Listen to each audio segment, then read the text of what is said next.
Welcome back, everybody. Today's video goes along with task sheets 660 and 661, I believe.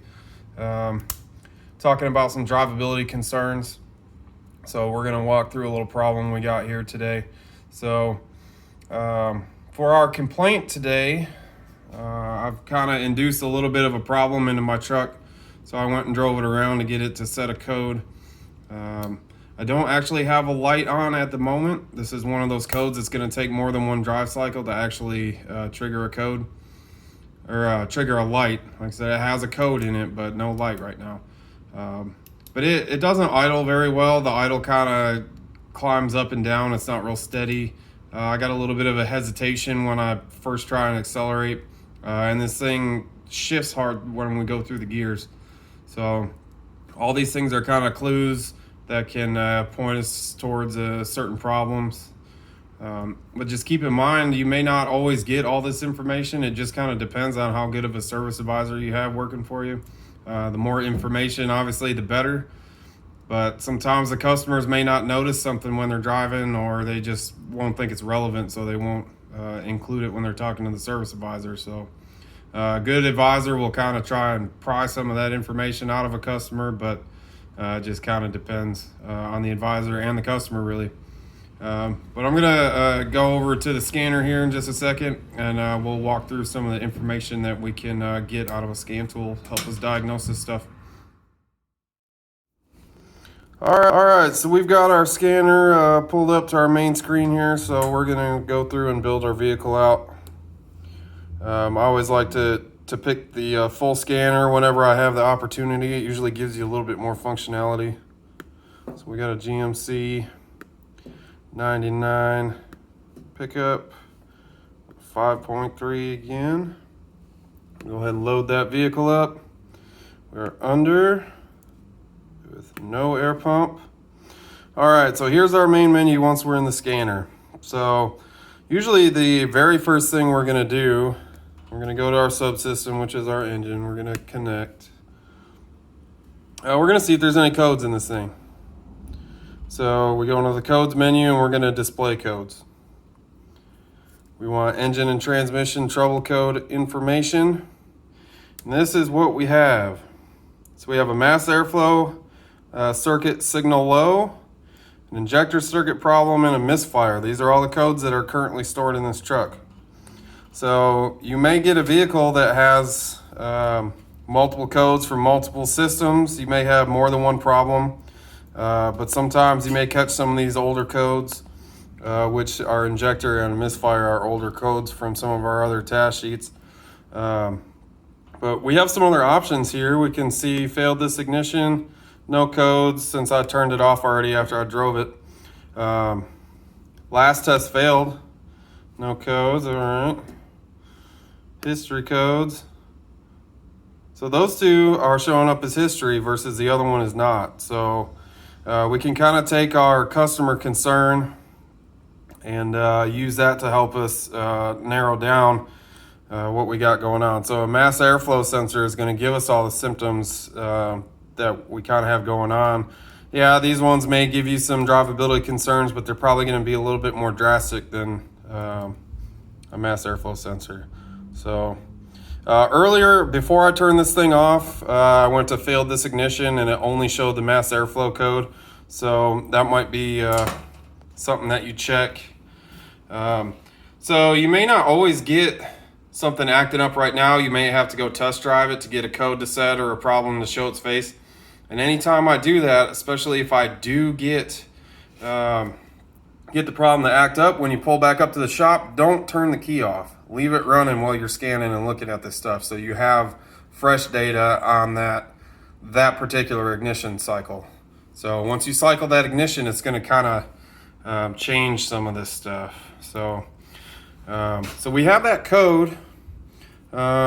Next thing that we would probably do is go to service information and look this code up and kind of see what kind of problems that we may have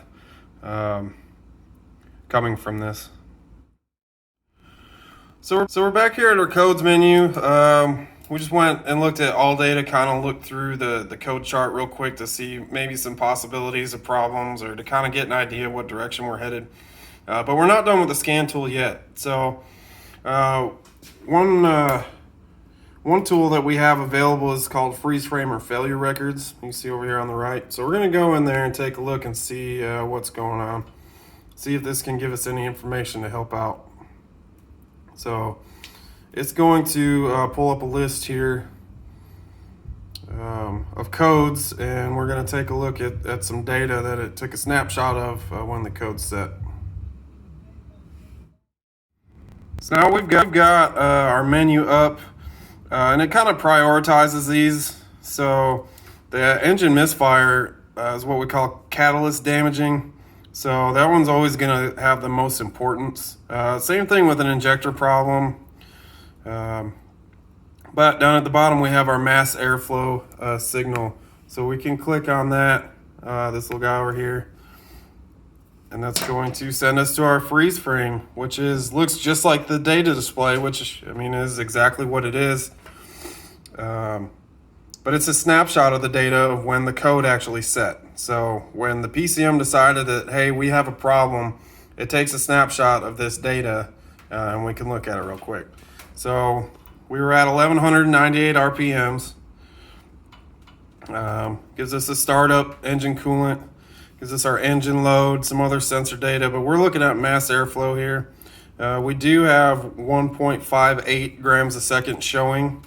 Whether that's correct or not, we may not really know. Sometimes this data can be very helpful, but if you don't know what it's supposed to be, then, I mean, it's not really going to tell you anything.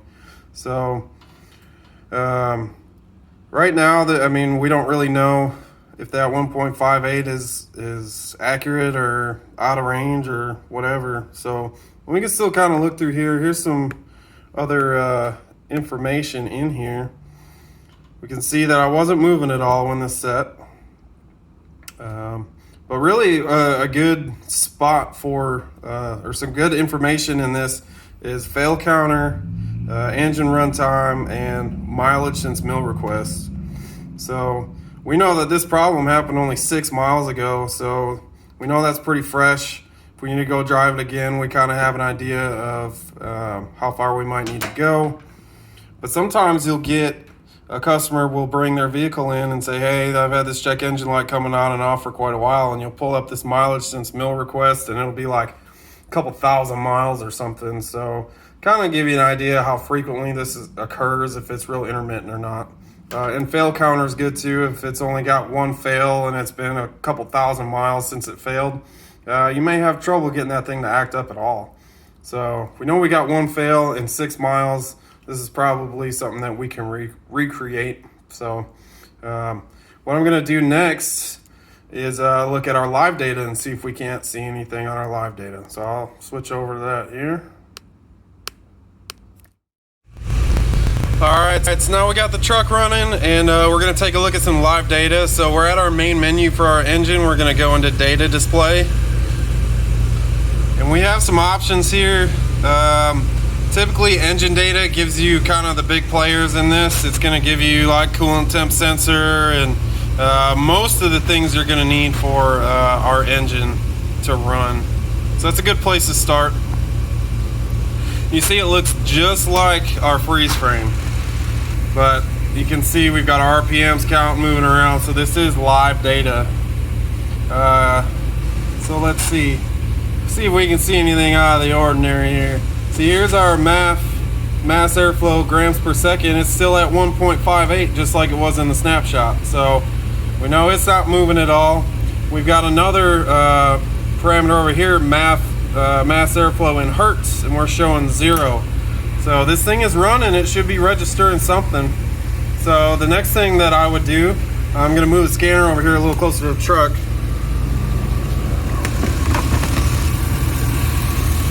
So let's see, we've got our, sorry about our focusing problems here, but there's our MAF grams per second. I'm going to give this some throttle, so that should increase. The more airflow we have going, the more it should read. So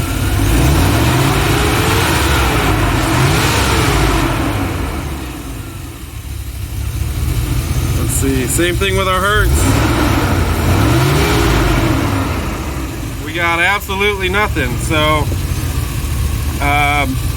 just going off of that, we could say our sensor's not reading anything. So that's probably that's where we're headed next. We need to focus in on that sensor a little bit more and see what we can't find. So this is our mass airflow sensor right here. It's in the ducting that goes up into the throttle body, right outside the air box here, where we'll find our air filter. This particular one, it's a whole big round piece. The duct actually clamps right onto it on both sides. You see we have our electrical connector here. We've got 5 wires going to it. But mass airflow sensors are always going to be somewhere in the ducting. These older style ones, like I said, are this kind of bigger unit versus the newer style ones are like a little cassette or a cartridge. You take a couple screws out of the top and this whole thing will just kind of pull out. So it's a smaller part. It's kind of how they're doing the newer ones, but these older ones are one big piece. Like I said, 5 wires. And what I did, I'm going to tell you what I did to induce my problem, and then we're going to finish this task sheet off in kind of a live fashion. So we'll have another conference. Well, I guess it'd be today. I'm filming this a day early, but we'll finish up this task sheet live. But this is what I did. All I did, this is yellow wire, is the signal wire, and I backed it out of the connector. So this terminal isn't really doing anything there. But what we're gonna do is pull up some service information and kind of go through it together. So that's all we have for now for the video.